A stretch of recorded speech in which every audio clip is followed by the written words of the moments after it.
Muy buenas noches, hoy estamos en el Salón El Generalito de la antigua preparatoria de San Ildefonso para hablar sobre la poesía de Octavio Paz, tema al que le vamos a dedicar 2 programas.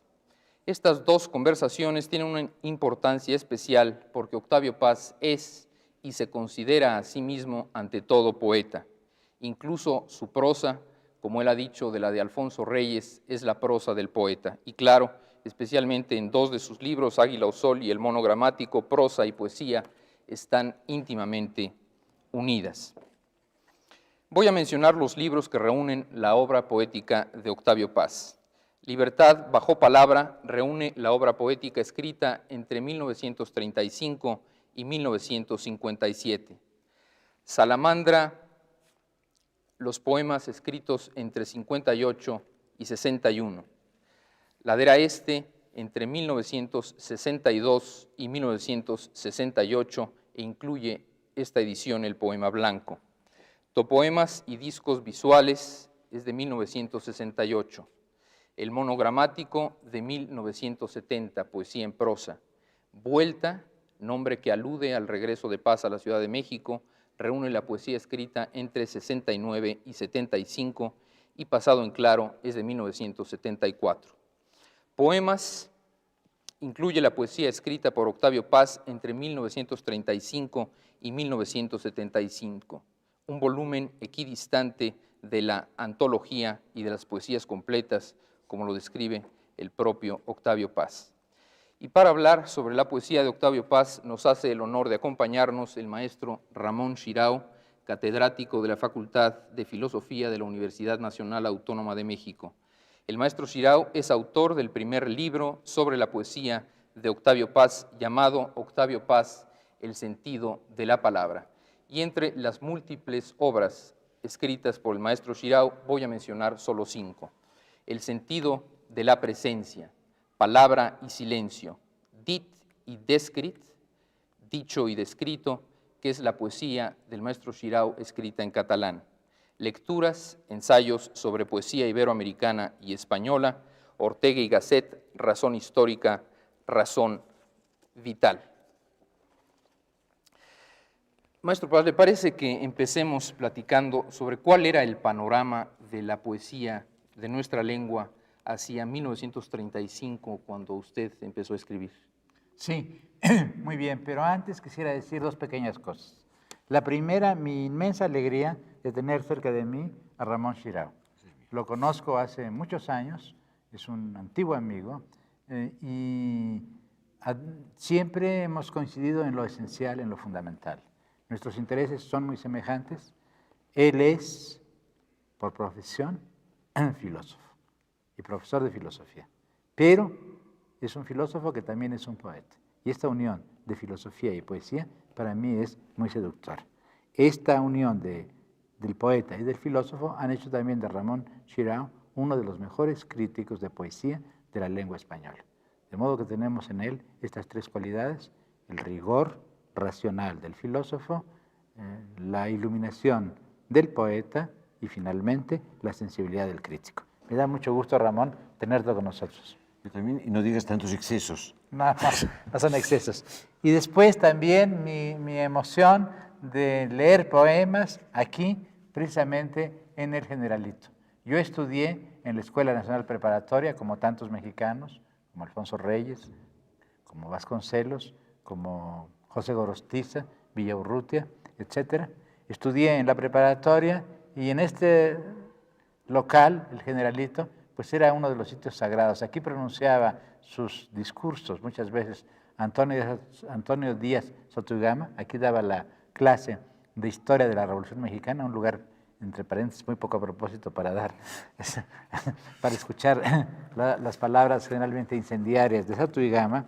Y también aquí me tocó no solamente ser testigo, sino protagonista de una pequeña anécdota, mitad literaria, mitad burlesca. En aquellos años, en 1930-31, se fundó una sociedad de jóvenes amantes de la literatura y de la poesía que se llamó, naturalmente, Sociedad Literaria Renacimiento. Y eran jóvenes muy académicos, que les gustaba mucho la la poesía romántica y la poesía modernista de la época. Y nosotros, mis amigos y yo, pues más bien éramos un grupo que quería una poesía más moderna. Y cuando se iniciaron las actividades de la Sociedad Literaria del Renacimiento en este salón, estaba el director de la preparatoria, el doctor Pedro de Alba, muchas personalidades ilustres, profesores, estudiantes. Nadie sabía que aquí, adentro, en la cátedra, estaban escondidos unos guerrilleros de la poesía. Y cuando empezó la sesión solemne y el rector o el director de la facultad hablaba, surgieron los guerrilleros de la poesía, armados no de rifles, por fortuna, sino de pequeños aviones de papel en los cuales había poemas pseudomodernos, poemas vanguardistas que lanzamos contra nuestros rivales. Terminó todo aquello en un tumulto y en bofetadas y la Ciudad Literaria del Renacimiento se convirtió en un verdadero acabamiento. Así es que ahora usted me preguntaba... Sí, entonces tiene gran significación estar en este lugar, ¿no? Sí, le preguntaba sobre el panorama de la poesía de nuestra lengua cuando usted empezó a escribir hacia 1935. Bueno, ahí está. Este pequeño incidente muestra cómo estábamos en ese momento. Entre 30 y 35, bueno, había habido la gran revolución poética, en México había habido los poetas estudiantistas, los poetas de la vanguardia en España y en Sudamérica, etcétera, pero en ese momento, entre 30 y 35, ¿qué era lo que predominaba? En primer lugar, la figura indiscutida en aquel momento de Juan Ramón Jiménez. Era el gran poeta de lengua española, Juan Ramón Jiménez, casi todos los poetas lo imitábamos, y también estaba Machado en España. Junto a eso había habido la resurrección de Góngora en el año 27. Habíamos redescubierto a Góngora y, claro, en México los contemporáneos y Hermilo Abreu Gómez habían redescubierto a Sor Juana Inés de la Cruz, que era nuestro gran poeta barroco. Todo esto conformaba un poco la geografía, diríamos, poética de ese momento. Habría que agregar otras dos influencias fundamentales que se dan en 1930. La primera, junto a la de Juan Ramón Jiménez, la influencia de un poeta francés, Paul Valéry. No tanto la poesía de Valéry como las teorías de Valéry sobre la poesía pura. De modo que había Valéry, por un lado, que era una escuela de rigor y de precisión intelectual, diríamos, y al mismo tiempo, que un poco después, justamente en este momento, surge por primera vez la gran influencia de la poesía surrealista. Muchos de los poetas que habían sido gongoristas, como Alberti, como Cernuda nunca fue gongorista, pero en fin, neoclásico diríamos en cierto momento, neobarroco más bien, de pronto se interesan en la poesía onírica, en la poesía de los sueños y del instinto. De modo que había todo esto. A mí me gustaría preguntar un poco más sobre este mismo tema. Tengo la impresión de que cuando empezaste a escribir tenías encima a dos generaciones que yo llamaría de pesos completos. La primera, la que estaba muy vigente, Juan Ramón Jiménez, Machado, Sí. etc. Oye, pero Machado se leía menos, lo admirábamos, sí, pero era un poeta un poco más distante. Sí, no era una esa influencia era un poco activa. mi pregunta. Y la otra generación, claro, sí, el 27 en España, Lorca, Alberti, Cernuda, etc. Bueno, teníamos la gran influencia y los en contemporáneos. México. Bueno, teníamos la influencia, en primer lugar, los que éramos mexicanos, de los contemporáneos. Es decir, evidentemente Carlos Pellicer era una gran figura para nosotros. Fue mi maestro, Villaurrutia. Gorostiza también daba clases aquí en la preparatoria. Por un lado, los contemporáneos. Los veíamos pasar, iban a la Secretaría de Educación Pública, Salvador Novo y los otros que trabajaban ahí, muy cerca de aquí. Y junto a los contemporáneos, los poetas españoles de la generación de 27, Alberti, Guillén, que tuvo una gran influencia, después Cernuda, Salinas, etc. Y finalmente los sudamericanos. En primer lugar, Huidobro y Neruda un poco después, por ahí del año 34, 35, fue realmente un gran descubrimiento. Y claro, poetas que empezamos a leer en ese momento, Borges también. Es otro de los poetas que empiezan a marcar, pero yo creo que Borges en ese momento nos interesó más como prosista que como poeta. El gran poeta Borges surge un poco después. Por lo menos para mí, sí, Borges poeta es un poco posterior. Bueno, y en ese momento yo empecé a escribir poemas, pues poemas que, como siempre ocurre, eran un poco un homenaje a mis predecesores. Poemas en que había un cierto formalismo y cierta actitud, ¿cómo diríamos?, en la cual yo quería, por un lado, unir el rigor intelectual y el lirismo. Y claro, no estaba muy lejos, quizás sin darme cuenta, de Valéry, o del ideal de Valéry, de la poesía. Y por ejemplo, les voy a leer este pequeño poema que se llama Arcos. Es un poco posterior a este momento, pero de todos modos creo que define la estética mía de ese momento. Además es interesante porque anticipa el tema de la escritura y de la poesía. Escribir es como un río que corre. Se llama Arcos y dice así: ¿Quién canta en las orillas del papel, inclinado, de pecho sobre el río de imágenes? Me veo, lento y solo, de mí mismo alejarme. Oh letras puras, constelación de signos, incisiones en la carne del tiempo.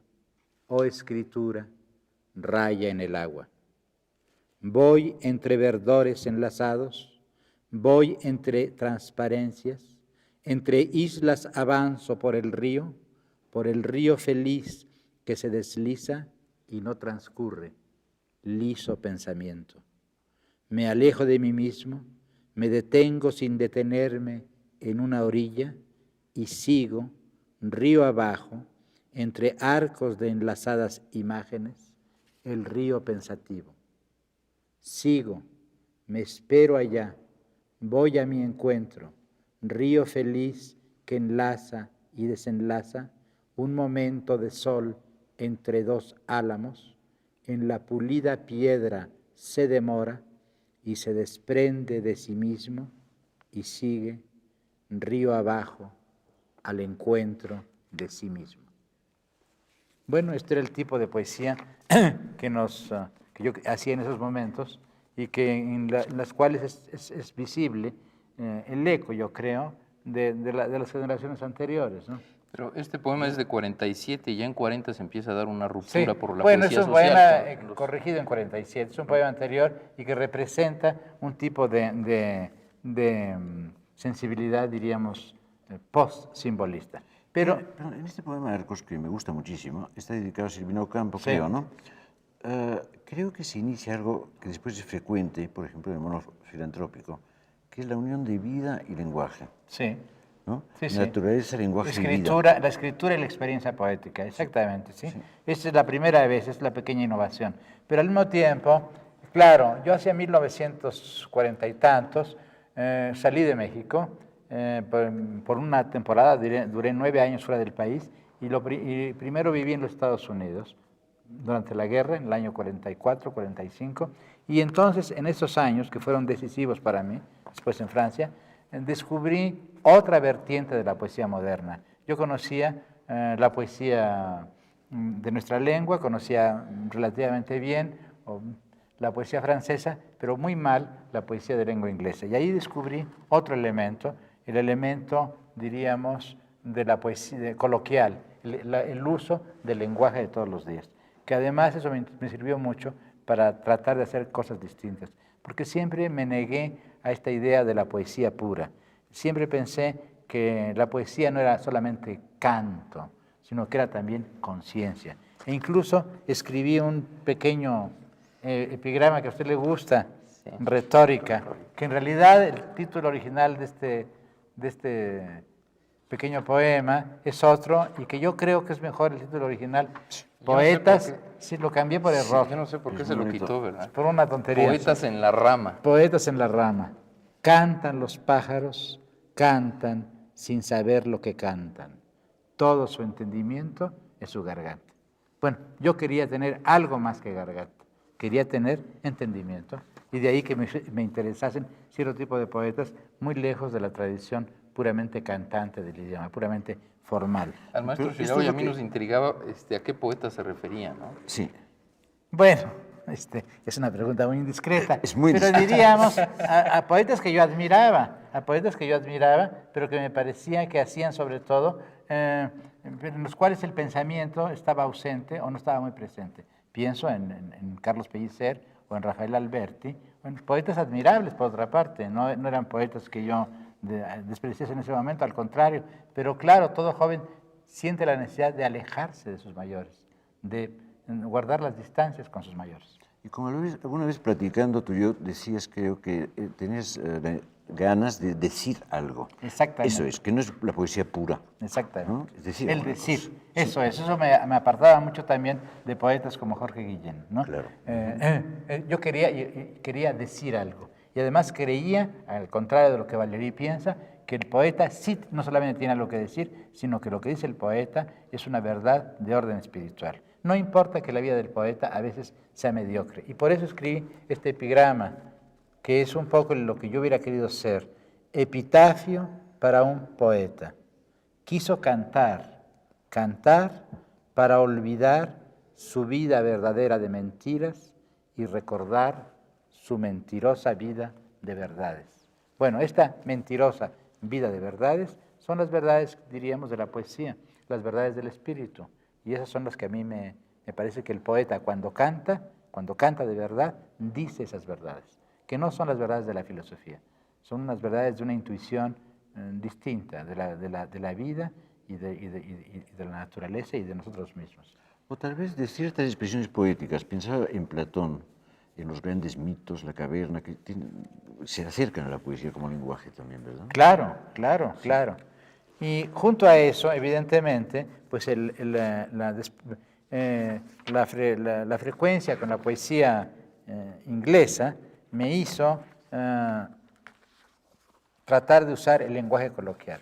Y hacia 1940 y tantos, no me acuerdo ahora en qué fecha, pero escribí un poema de tipo personal, una elegía interrumpida, en que cuento un poco la gente de mi familia que me tocó ver morir, o que no me tocó ver morir. Yo a mi padre no lo vi morir, pero a otros miembros de mi familia sí los vi morir, y era muy joven. Y entonces ese poema no es poesía confesional como luego se hizo, pero es poesía en que sí cuento cosas, pero trato de usar el lenguaje de todos los días y al mismo tiempo un lenguaje con una precisión, diríamos, intelectual también o espiritual. Hoy recuerdo a los muertos de mi casa. Al primer muerto nunca lo olvidamos, aunque muera de rayo, tan aprisa que no alcance la cama ni los óleos. Oigo el bastón que duda en un peldaño, el cuerpo que se afianza en un suspiro, la puerta que se abre, el muerto que entra. De una puerta a morir hay poco espacio y apenas queda tiempo de sentarse, alzar la cara, ver la hora y enterarse.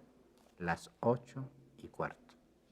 Bueno, el poema sigue así, pero quisiera decir que efectivamente a las 8:15 murió mi abuelo, Ireneo Paz. Y un primo mío y yo, Guillermo, lo vimos entrar. Lo oímos subir las escaleras y lo vimos sentarse en su cama y morir. Morir sabiendo que eran las 8:15. Esto a mí me parece importante, ese reloj que nos indica la hora de nuestra muerte. Y al mismo tiempo, en este poema yo quise usar el lenguaje de todos los días. No hay ninguna palabra extraña o difícil, ¿no? Tiene cierto tono narrativo, incluso Exactamente. muy hermoso. Sí. Ahora, una pregunta que se me ocurre ahora. ¿Por qué le pusiste interrumpida, elegía interrumpida? Porque faltan otros. Porque lo escribí cuando tenía 30 y pico de años, los sí. Muertos que no he visto todavía, sí. Entre ellos yo misma. ¿No? Sí. Pero claro, bueno, no hablemos de la arqueología poética, de la historia, de la formación, eso más bien es tema para clases de literatura. Hablemos, digamos, de la experiencia poética realmente. Y para mí la experiencia poética no es distinta de la experiencia vital. Y sobre todo en muchos momentos, para mí la poesía ha sido ver las cosas, ver el instante. Poesía, diríamos, del instante. Creo que es un tema que a ti te ha interesado mucho también, ¿no? El de la presencia, entonces, sí. Claro. ¿Y qué sería otra constante en su poesía, ¿no? Por ejemplo, en el poema Día. Sí. No sé si quiere usted leerlo. Bueno, sí, voy a buscarlo. Hay una cosa curiosa del instante, no tiene que ver con tu poesía, pero el problema es que el instante no existe, porque se puede dividir y acabas en pura fluidez, ¿no? Exactamente. Bueno, yo creo que el instante es nuestra manera de percibir la eternidad. como decía San Agustín, ¿no? Lo decía Sí. de la memoria, que es la Sí. imagen móvil de la eternidad. Tú dirías un poco que el instante refleja la Sí, eternidad. la imagen móvil de la eternidad, dice San Agustín. es muy hermoso. Y claro, William Blake dice un poco lo contrario, pero dice No lo recuerdo mismo un Blake. poco, dice, la eternidad está enamorada de las obras del tiempo, Eso es hermoso. que es muy hermoso, y que en el fondo dice lo mismo. Bueno, yo sí creo que el instante, ese momento es de gran intensidad, lo tenemos todos, lo tenemos en la infancia, cuando jugamos, cuando vemos un árbol, cuando nos enamoramos, lo tienen los enamorados, lo tienen todos los seres humanos, incluso cuando nos aburrimos y el aburrimiento es tanto o la tristeza es tanta que de pronto el tiempo desaparece. Cuando el tiempo desaparece es el momento del instante. Y entonces el tiempo se desgarra, la sucesión, y aparece algo muy distinto. Aparece este tipo de intuición. Es un poco, perdón, lo que yo llamaría la objetividad sagrada. Por cierto, lo sagrado está muy presente en tu poesía. Sí. Más adelante Más podemos adelante hablar podemos de esto. hablar de Sí. eso. Por lo pronto, pero también lo concreto. Yo siempre he querido escribir cosas concretas, momentos concretos. Apresar el instante en su forma más particular y única. Y en esto le debo, por una parte, muchísimo a algunos poetas anteriores, como Tablada, pero también, sobre todo, a los poetas orientales. Yo en esos años leí bastante poesía japonesa y después poesía china, y creo que eso me tocó. El día abre la mano, 3 nubes y estas pocas palabras. Aquí también yo creo que lo que era interesante era la posibilidad de no decirlo todo. El valor de la reticencia en poesía es fundamental. El paisaje de México, que también fue el paisaje de Grecia. Digo que es el paisaje de Grecia porque yo le leí este poema a un amigo mío griego hace muchos años, el poema que voy a leer ahora, y me dijo, pero esto no es México, esto es Grecia también. En el fondo es algo que ustedes van a oír y que me parece que es una experiencia que todos los que hayan viajado un poco la han tenido. Piedra nativa. La luz devasta las alturas, manadas de imperios en derrota, el ojo retrocede cercado de reflejos. Países vastos como el insomnio, pedregales de hueso. Otoño sin confines, alza la sed sus invisibles surtidores, un último pirú predica en el desierto. Cierra los ojos y oye cantar la luz. El mediodía anida en tu tímpano. Cierra los ojos y ábrelos. No hay nadie, ni siquiera tú mismo. Lo que no es piedra es luz. El instante es tan intenso que se vuelve luz. Y no hay nadie, ni siquiera nosotros. Y la luz siempre está en tu poesía, es constante, ¿no? Eso se lo debo, yo creo, al Valle de México. Y también quizá a mi lectura de Platón, no sé a quién. Quizá al Valle de México Es más. entre Grecia y el Valle de México. Sí. Sí, hay luz. Por ejemplo, hay otros poemas. Cuando estuve en Uxmal, en Yucatán, me impresionó mucho la luz de Yucatán, una luz muy distinta a la del Valle de México. Y por ejemplo, escribí este poema. La luz es mediodía. La luz no parpadea. El tiempo se vacía de minutos. Se ha detenido un pájaro en el aire. Nada más. Otra vez el tiempo se vacía, se vuelve instante, y el instante se fija, se inmoviliza en una imagen. Se ha detenido un pájaro en el aire. Aquí, Octavio, te voy a interrumpir porque ayer tuve una ocurrencia Ah, caramba. de traducir al catalán, que es esta lengua hermética en que yo escribo poesía, 3 poemas muy breves tuyos, y justamente este mediodía para empezar. Ah, a ver, dilo. A ver cómo te suena en catalán. La llum no parpelleja, el temps es buida de minuts. Un ocell s'ha detingut en l'aire. Bueno, es muy fiel, al mismo tiempo suena precioso y es otro idioma. El catalán es una lengua hermética porque no la sabemos, Sí, claro. pero todos la intuimos, porque es una de las grandes lenguas literarias de la cultura latina, ¿no? Pero veo que tienes otros dos ahí, a ver, Tengo dime uno los que dos. es frente a la puerta, creo. Ah, bueno, yo lo tengo aquí también, sí. Ese es un muy haiku realmente, ¿no? A ver, léelo. Sí. Se llama, en catalán, Davant la porta. Gent, paraules, gent, vaig dubtar un instant. A dalt, la lluna sola. Sí, es perfecto. Gentes, palabras, gentes. Dudé un instante, la luna arriba sola. ¿Sí? Pues habrá que traducirte al catalán. Habrá que rápidamente. traducir al catalán, sí. Muy bien. Bueno, perfecto. Y claro, estos poemas del instante, hablábamos del pájaro. Más tarde, en la India, en donde también hay colibríes, descubrí otra vez este valor del instante.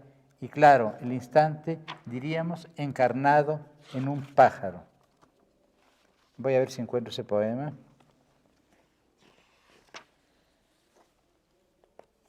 Claro que sí, aquí está. Se llama La exclamación. Es la exclamación, pero también es la visión de lo instantáneo, diríamos. Quieto, no en la rama, en el aire, no en el aire, en el instante, el colibrí. El instante a veces nos aproxima a la naturaleza, nos hace sentirnos cerca de la naturaleza, pero a veces también descubrimos en ese momento nuestra irremediable lejanía. Por desgracia, no somos árboles, por desgracia no somos pájaros, por desgracia no somos estrellas, ni flores, ni perros, ni lagartijas. Somos seres humanos y tenemos conciencia y hablamos un lenguaje distinto al lenguaje de los otros seres. Esta experiencia la tuve en la India. Perdóname, porque este poema a mí se llama Prójimo Lejano. Anoche, un fresno, a punto de decirme algo, cayó. No pude saber lo que me decía el fresno.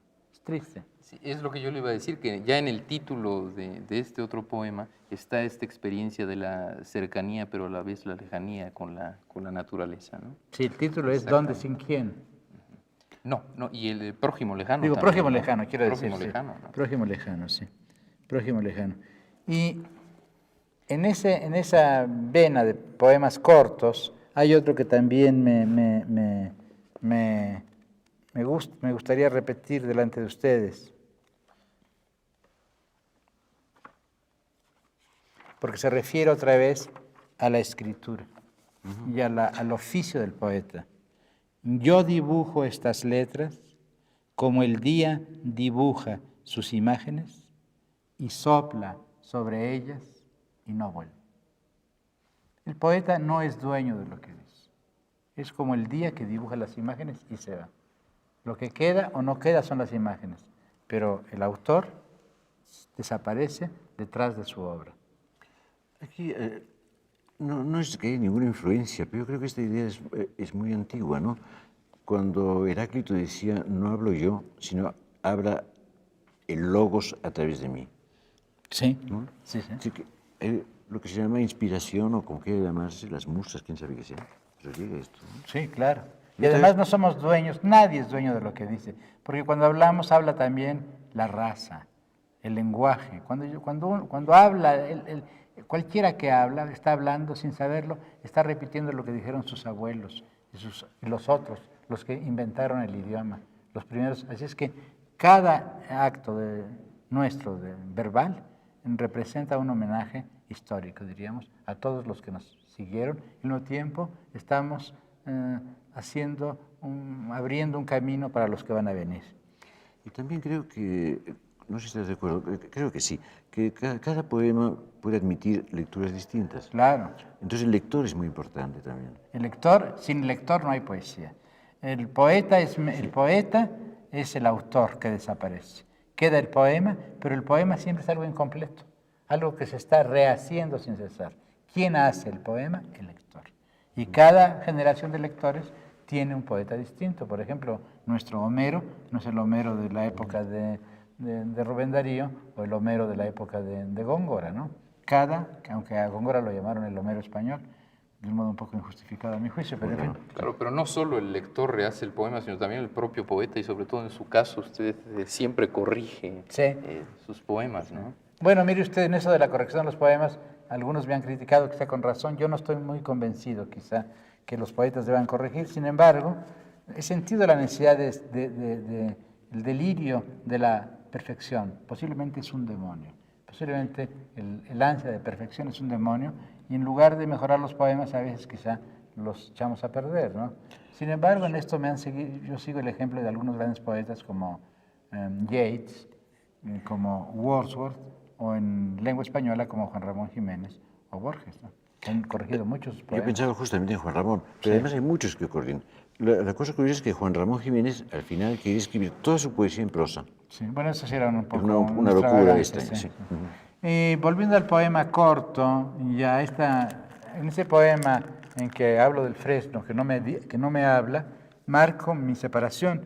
Pero hay otros momentos en que al contrario, marco o expreso la posibilidad de unirme con todo, no la mía, la de todos, porque el poeta no dice nada personal. El poeta es impersonal en el sentido en que lo que dice pertenece a todos los hombres, si no, no vale la pena que hable. Y hay un poema que se llama Ejemplo, porque veo en la naturaleza un ejemplo para la pareja de enamorados. El trueno anda por el llano, el cielo esconde todos sus pájaros. Sol desollado, bajo su luz final, las piedras son más piedras. Es decir, la realidad es total. Las piedras son más piedras. Rumor de follajes inciertos, como ciegos que buscan su camino.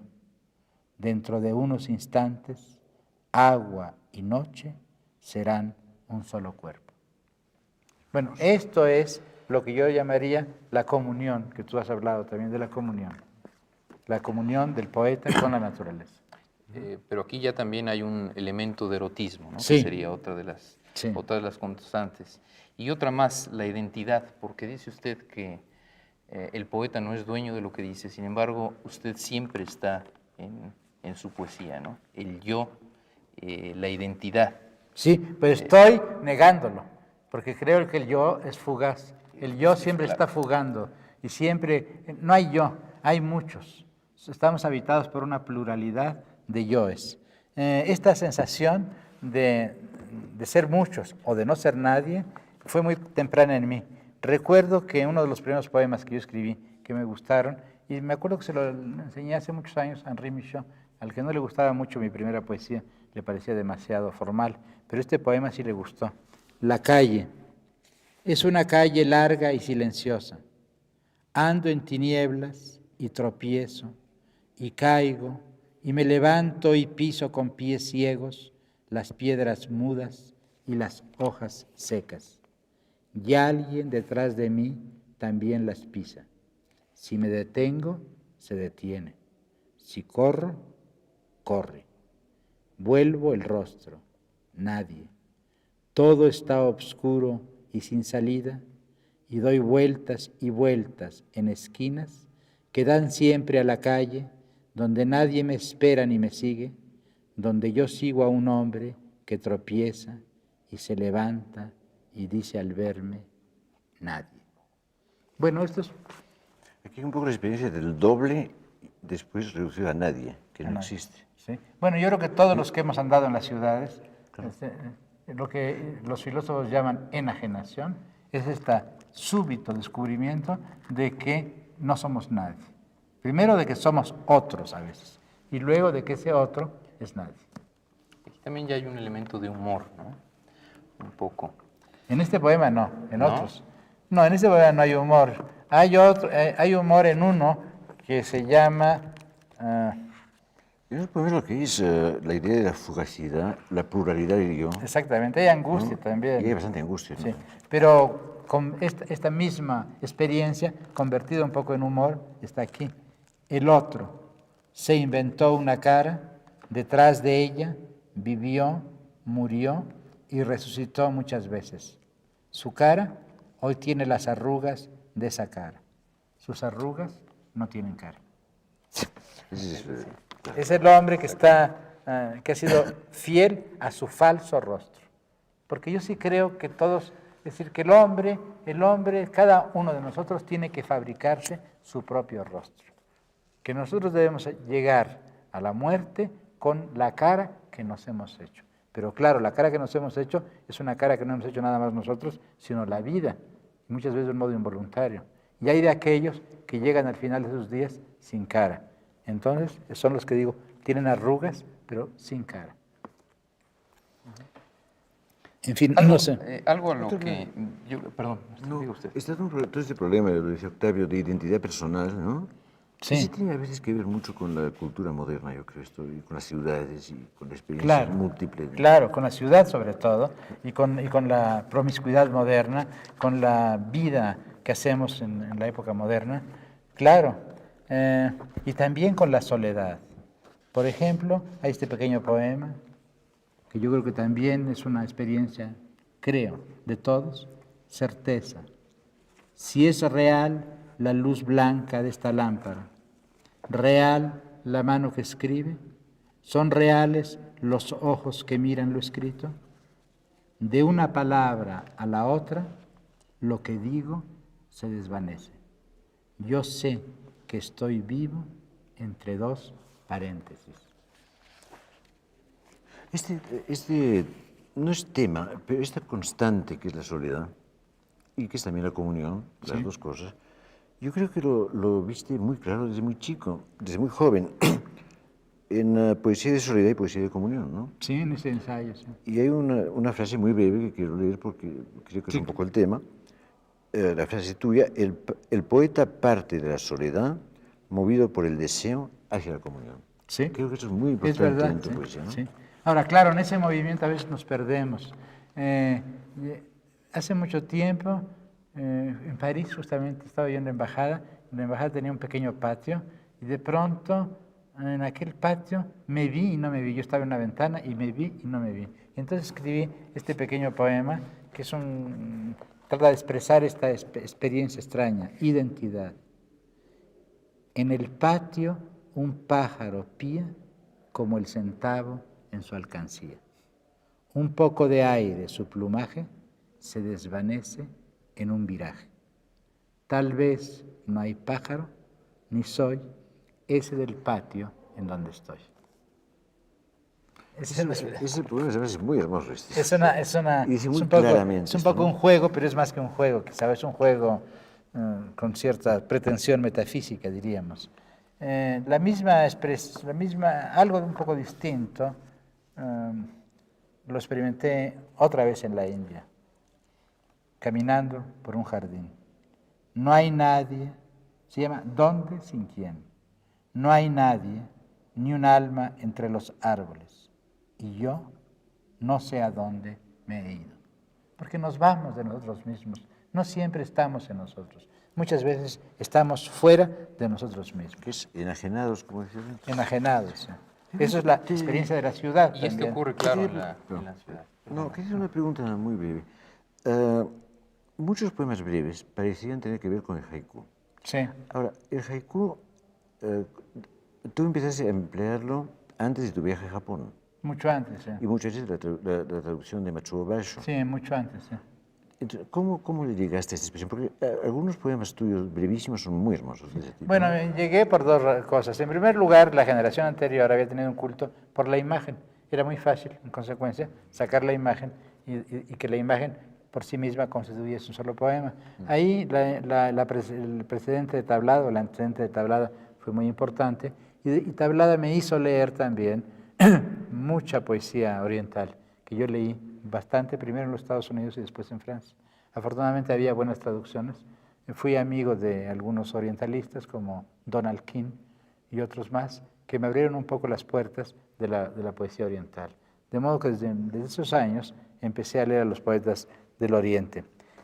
Pero junto a esto, quizá yo he insistido mucho en que lo que nos separa a nosotros, a mí, pero cuando digo me separa a mí, pienso en toda mi generación, en otros poetas de mi edad, lo que nos separa de los poetas de la generación anterior es, diríamos, la experiencia de la ciudad. Claro, cuando hablo de la experiencia de la ciudad, todo el mundo, la historia de ciudad, de modo que desde la época de los romanos o desde los griegos, pues los poetas que han vivido siempre en ciudades, sus experiencias son experiencias de la ciudad. La ciudad es la historia de los hombres, no es el campo. La historia se da en las ciudades. Pero la ciudad moderna es algo muy distinto a la ciudad de Baudelaire, con las lámparas, las lámparas de gas. Él decía que, que el progreso se medía no por el número de lámparas de gas, sino por la desaparición de las señas del pecado original. Por eso odiaba la modernidad. Tampoco la modernidad nuestra, la ciudad moderna nuestra es la de los poetas simbolistas, o incluso la de los poetas de la generación anterior, de Villaurrutia, o de esos poetas Borges, que caminan por la ciudad como si caminasen por un país de ecos o por una Babel. La ciudad nuestra es la ciudad de la historia moderna. Es la ciudad en donde el siglo XX al fin enseña su rostro. Aquí hay un caso curioso en Estados Unidos, ¿no? Sí. Que es la poesía no solo citadina, sino de elogio de la ciudad ultramoderna, violenta. Pensaba en Carl Sandburg, por ejemplo. Bueno, es lo contrario. Y eso es justamente al revés, la Justamente experiencia contraria, ¿no? Es la experiencia contraria. En mi caso, es la experiencia contraria. Pero al mismo tiempo, la poesía, la ciudad, ¿qué es la ciudad para nosotros? Pues la ciudad es nuestro paisaje. Las églogas y que un poeta moderno puede escribir, tiene que escribirlas en la ciudad. En la ciudad. Los idilios en un bar o en una avenida de la ciudad, pero de ninguna manera en el paisaje artificial de la poesía antigua. Y lo mismo ocurre con el descubrimiento del yo, o el descubrimiento de la muerte o del amor. Todo eso se da en la ciudad y en la gente. El tiempo se presenta en la ciudad. No es el viento, no son los pasos sonámbulos del agua entre las casas petrificadas y los árboles a lo largo de la noche rojiza. Todo está quieto, reposa el mundo natural, es la ciudad en torno de su sombra, buscando, siempre buscándose, perdida en su propia inmensidad, sin alcanzarse nunca, ni poder salir de sí misma. Cierro los ojos y veo pasar los autos, se encienden y apagan y encienden, se apagan, no sé a dónde van, todos vamos a morir. ¿Sabemos algo más? En una banca un viejo habla solo. ¿Con quién hablamos al hablar a solas? Olvidó su pasado, no tocará el futuro, no sabe quién es, está vivo en mitad de la noche, habla para oírse. Junto a la verja se abraza una pareja. Ella ríe y pregunta algo. Su pregunta sube y se abre en lo alto. A estas horas el cielo no tiene una sola arruga. Caen 3 hojas de un árbol. Alguien silba en la esquina. Qué extraño es saberse vivo, caminar entre la gente con el secreto a voces de estar vivo. Creo que aquí se alían por lo menos 3 temas que son muy frecuentes en tu poesía, me parece a mí. La ciudad, sin duda, el tiempo, y otro tema del cual medio hablaste antes cuando hablamos de la herencia del poeta, que es la historia. La historia, La sí. historia ligada a la poesía, ¿no? Claro. Pero, digo, yo no escribo para matar al tiempo, ni para revivirlo. Escribo para que me viva y reviva. Hoy en la tarde, desde un puente, vi al sol entrar en las aguas del río. Todo estaba en llamas, ardían las estatuas, las casas, los pórticos, en los jardines racimos femeninos, lingotes de luz sólida, frescura de vasijas solares. Un follaje de chispas la alameda, el agua horizontal, inmóvil, bajo los cielos y los mundos incendiados. Cada gota de agua, un ojo fijo, el peso de la enorme hermosura sobre cada pupila abierta. Realidad suspendida en el tallo del tiempo, la belleza no pesa, reflejo sosegado, tiempo y belleza son lo mismo, luz y agua. Yo escribí este largo poema en París, y de ahí que hable del río y del agua, Pero claro, todo el tiempo estoy pensando también en la otra ciudad, en las otras ciudades, y entre todas ellas, claro está, en la Ciudad de México. Una cosa que es muy curiosa. Acabas de decir que esto lo escribiste en París. Y puede pasar, que el lector no se dé cuenta de esto. Quiero decir, que cuando un poeta hace poesía, muchas veces refiere a una experiencia muy concreta que ha tenido Claro. en un lugar muy concreto y que uno no sabe, ¿no? Exactamente. Y que ¿No? además no importa. Finalmente no claro. tiene importancia. Lo dije porque como hablaba del agua y del río, por eso, ¿no? Mientras escribo, oigo pasar el río, no este, aquel que es este, vaivén de momentos y visiones. El mirlo está sobre la piedra gris en un claro de marzo, negro centro de claridades. No lo maravilloso presentido, lo presente sentido, la presencia sin más, nada más pleno colmado.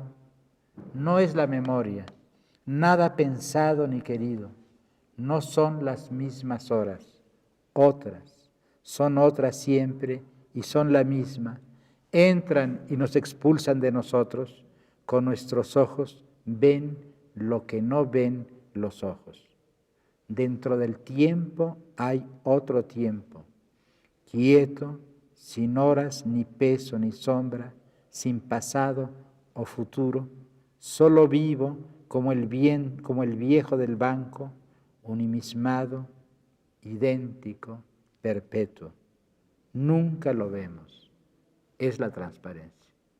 Bueno, en este poema largo yo quise, en cierto modo, expresar lo que antes había querido expresar en los poemas cortos, que lo que vemos es no el tiempo que pasa, sino dentro del tiempo que pasa, un tiempo fijo, que es transparente.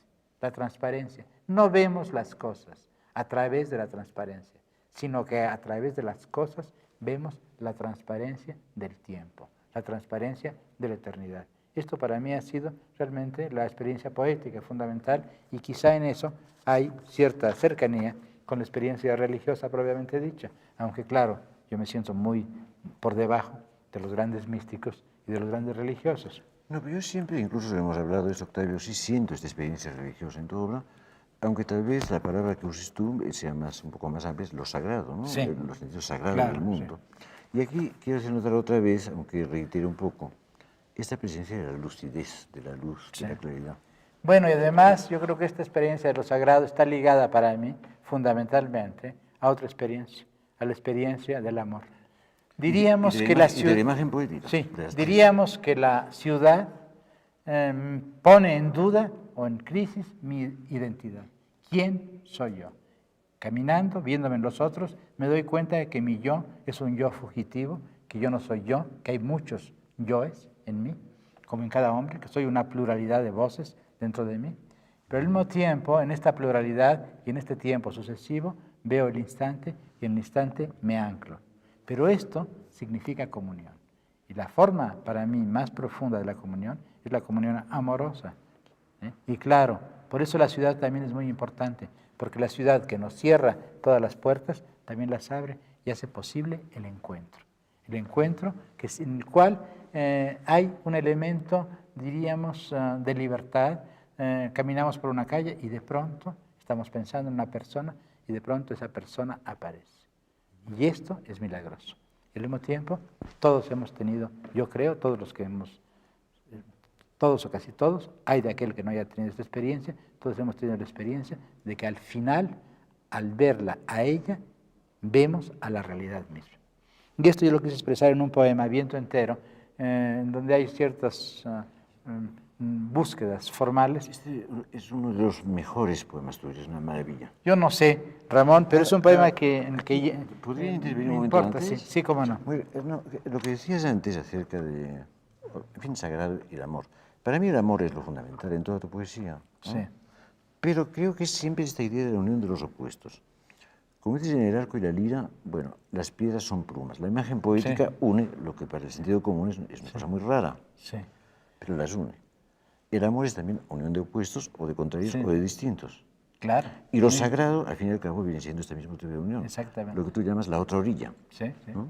Bueno, tienes tanta razón, es absolutamente cierto, que además aquí trato de simbolizar esta unión de los opuestos, en una vieja imagen, el fuego y el agua.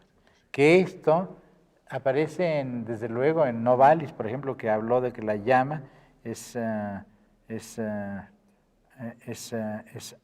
como dice, la llama húmeda, habla de una llama húmeda, en la cual el agua y el fuego se unen, y también en la metáfora que creó Tenochtitlan, agua quemada, hay la unión de agua y fuego. También es tan viejo como la poesía más antigua y como la filosofía griega y las imágenes de los aztecas, ¿no?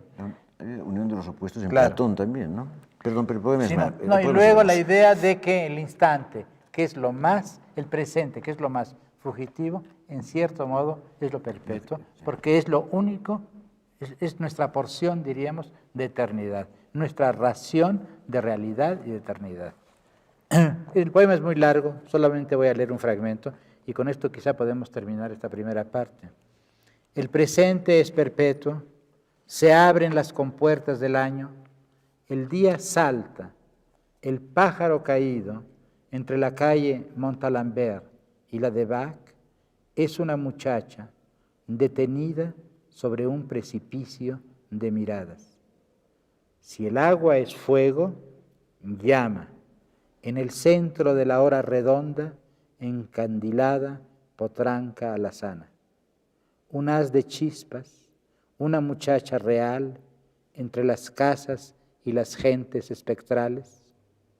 Presencia, chorro de evidencias, yo vi a través de mis actos irreales, la tomé de la mano, juntos atravesamos los 4 espacios, los 3 tiempos, pueblos errantes de reflejos, y volvimos al día del comienzo.